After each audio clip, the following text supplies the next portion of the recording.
Let's kick it off with the new head man of LSU football. He sat down for about 18 minutes with Jake Hester at the SEC meetings. This is courtesy of SiriusXM. Here it is. When was the last time you had a conference meeting you went to? The Big East, when I was in Cincinnati. They were in Newport, Rhode Island.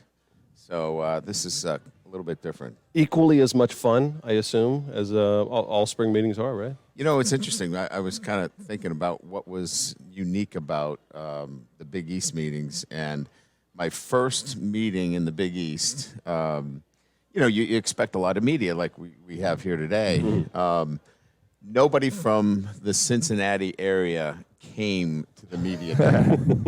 It kind of gave me my first sense of what we had in store for Cincinnati football. So I kind of shot my mouth off a little bit and challenged the Cincinnati media, which I don't have to do here. You want to try to keep your mouth shut, you know, when you're here, because there's a lot of microphones around. I was going to ask you about that, the dynamic of being in that room with so many accomplished coaches and the resumes that everybody has. What was that like for you so far this week? Yeah, I mean, you know, I know a lot of them, obviously. Yeah. You know, after being in this business for 30-something years, you've always come in contact with coaches.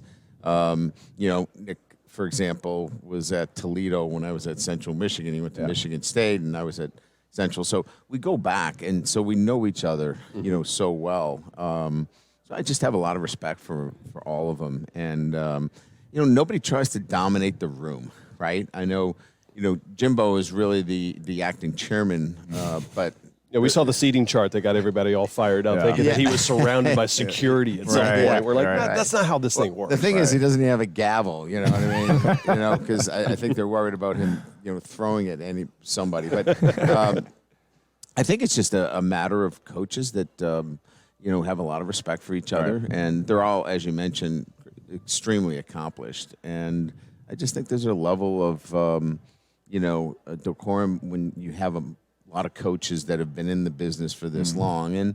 And we actually, I will say this, quite surprised. We got a lot of work done. And not that I didn't think we were going to come here and not get anything done, but sometimes when you have a lot of strong personalities in one room, it's hard to get things done. So I thought it went well. And also, Coach, so many things on the agenda, too. I mean, there's so many things. Normally you come in and we're talking about it. There's one or two things maybe, but there might be 9 things on the agenda this year. So you got 14 coaches. You got these 9 things on the agenda that you're trying to talk through. Yeah, no doubt. And look, I mean, there's some things that, you know, we have to be collaborative with. And when I say collaborative, I mean we have to come out with a message as a group of coaches. And, and the SEC should do that. I mean, we should be that group that kind of sets the tone, whether it be name, image, and likeness, or it be the transfer portal.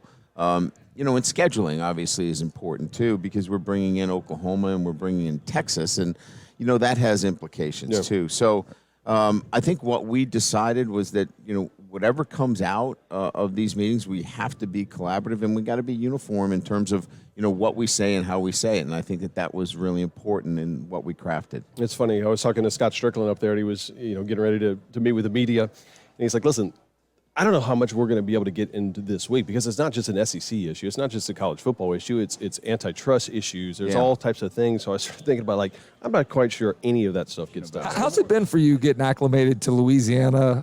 You know, it's fan base. I love it. I mean, first of all, I'm originally from Massachusetts, so I've been on the water. I had a Boston whaler when I was 16 years old. So growing up on the water, seafood, you know, all those things. I grew up in politics, right? And, you know, we all know politics is local, right? You know, whether you're Boston or Chicago, you know, Louisiana has its, you know, same feel, right? You know, so this is a lot more comfortable for me in terms of what I'm used to. You know, South Bend can be a bit conforming, right? You know, I found traffic again in Baton Rouge. A lot of it. There's a lot of traffic. I guess anytime there's a bridge and a river, you're going to get traffic, right? So it's been fun. It's been enjoyable. Coach, speaking of vacations and docking boats and all, when you get a chance to do that now, because the schedule's changed? Yeah, it has changed. You know, May has become, you know, a very busy month, obviously, in recruiting, and now June is, official visits and camps. I never looked at things like the number of official visits. I don't know that I ever used up 56 visits. Right. We're going to use 21 of our 56 in the month of June.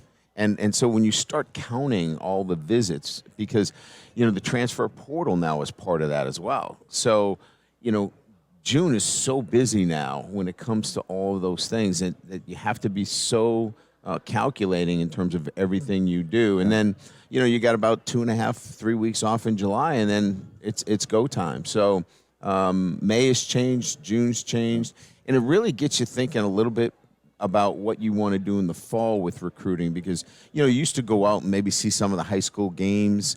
I'm not even sure I want to send the staff out quite as much. And it's good to be an ambassador for LSU. Right. Is that because of a burnout situation? Yeah, okay. I'm a little worried about that, right? And because we're out so constantly. Well, we just all had the time. Matt Luke, who used to be the Ole Miss coach and then stepped away from Georgia, and I ran into him at Augusta, and he was just like, I've never felt so free. Yeah. And Shane Beamer talks about that, how important it was for his staff in that first year. It's like, guys, he's almost recruiting coaches now because they're like, I can still get into coaching and what I want to do. I'm at a good spot. I'm in the SEC, but I'm not being burnt out right now. And that's happened a lot. We have to be careful with it, and I'm cognizant of, even each weekend in June, not only will we have camps during the week, but the official visits on the weekend. And so really, where is that balance? And so I think it's important when you have a healthy environment, you've got to try to find some balance. And so I'm even looking at our calendar moving forward in terms of what does that look like. And for us, a big issue was, this transfer portal and being able to close it down. So it's not free agency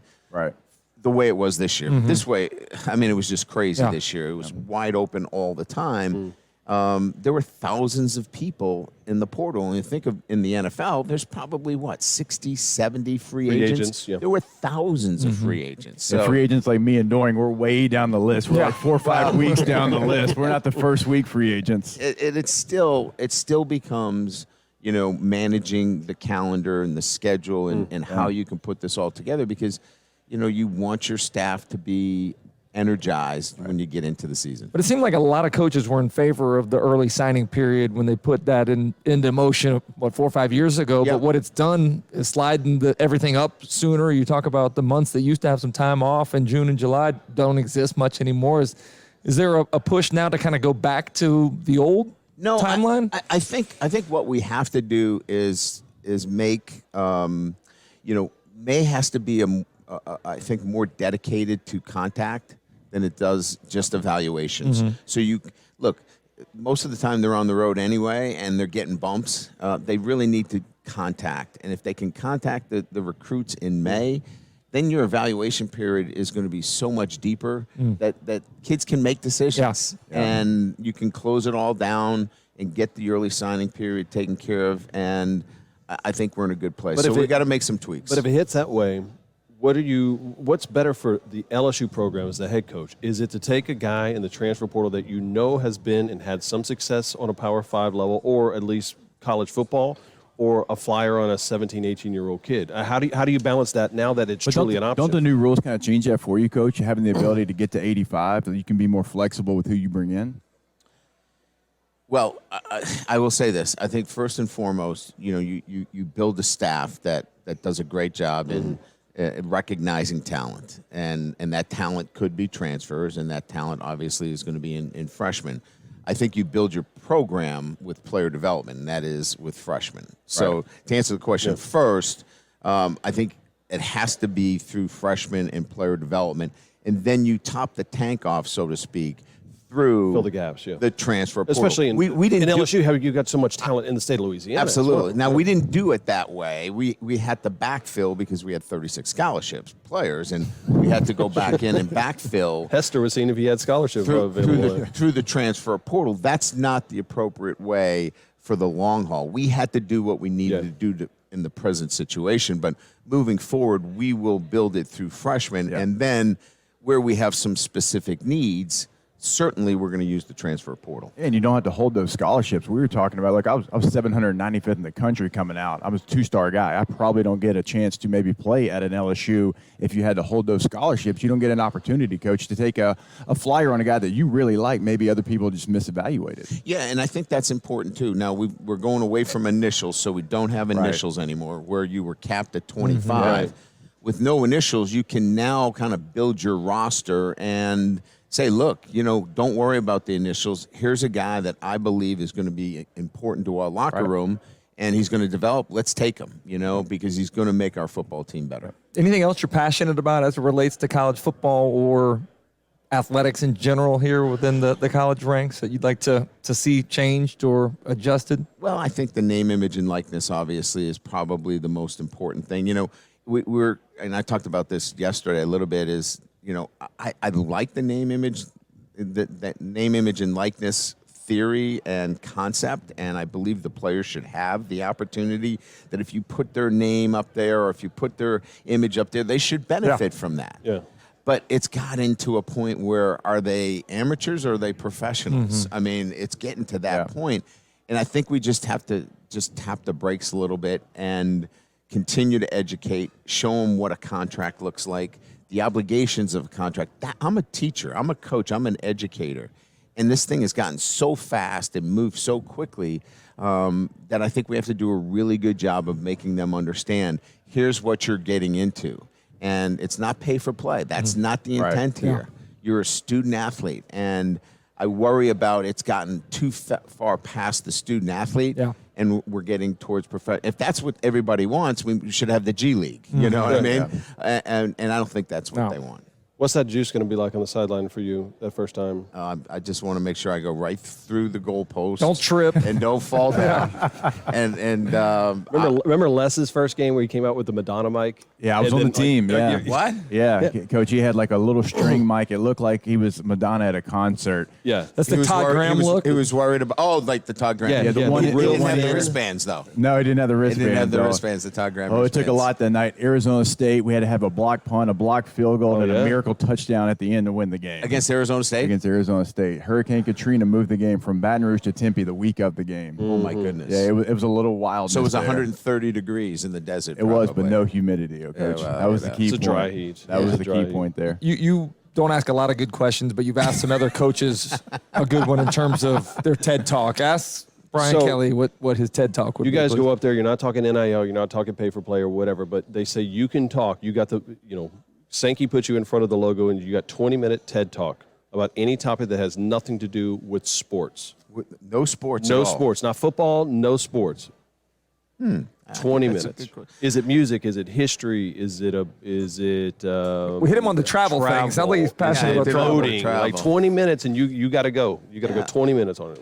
I think I like to talk a little bit about just leadership, and we have this like thought process of how deep leadership is. I think it's really simple, and how we can get young men that are with us every day to get them to lead more. They're so easily persuaded to let others lead, and that fascinates me, especially at their age. Yep. Getting them, I think more confident in their ability to lead, and I could probably talk on that for 2 hours. Look, I can get behind that. Having 4 boys, like I mentioned, like I could let them sit through that 20-minute TED Talk about being a leader, being leadership, taking ownership, and being the guy out front. I would listen to the TED Talk. Thank you. I appreciate that. You just went 20 minutes away for the kids. That's exactly right. Exactly. I'll take see, that's why Hester's been doing all the shows with us all week long, is because he knows that the family is down at the beach and he can just say, I'm working all day long. So this is, it's smart. Putting in hours. It's about working smarter, not harder, right? He's doing a very good job. I've been trying to find a coach to talk 21 personnel with me, I formation, maybe some power football gap scheme. We got it. Oh, Coach, we can talk it all day long. Let's do it. We're in. We got a fullback on the roster, and quarterback knows how to put his hands underneath the center. There you go. Hey, be still my heart right there. You know what? The Costanza just ended on that note. BK, thank you Coach, so much. thanks. We appreciate it. Appreciate it, Coach. Chris, thank you.